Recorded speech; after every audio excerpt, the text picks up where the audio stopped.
The territorial vet has made a few suggestions he knows may not be popular, but he says could be effective. This is a bigger problem than animal control can solve. Each year, the Department of Agriculture's Animal Control Division catches between 4,000 and 5,000 stray dogs around the island. Territorial veterinarian Dr. Poole says the significant jungle area makes it difficult for officials to gauge just how many stray dogs there are, much less to catch them all. While Poole suggests that the long-term solution is to sterilize as many animals as possible, he admits nothing will eliminate neighborhoods from the threat of dangerous dogs. He suggests one technique that's been used in the past when officials rid the island of rabies. One of the techniques that they used to depopulate the dogs was shooting dogs with small caliber, 22 caliber rifles. And they employed military and police marksmen to do that. It wasn't the only technique they used, but it was one of the techniques they used, and no one was injured using that technique.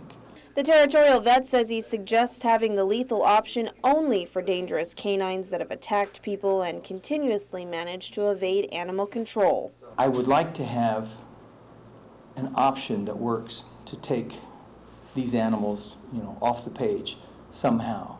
I think headshots with small caliber rifles in the hands of a police marksman is humane and relatively safe.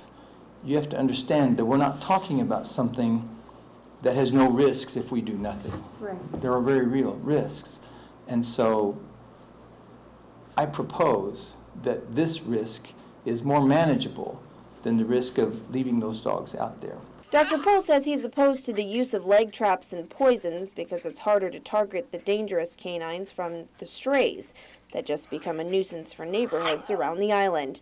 The territorial vet has asked for a thorough hearing on his proposal and is also recommending that lawmakers deal with the uncontrollable stray dog population once and for all by requiring all pet owners to neuter their dogs unless they are a certified breeder. I can understand why that's not necessarily popular.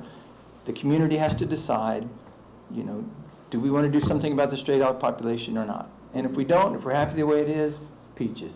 But if we do want to do something about it, then that is a technique that is proven to work.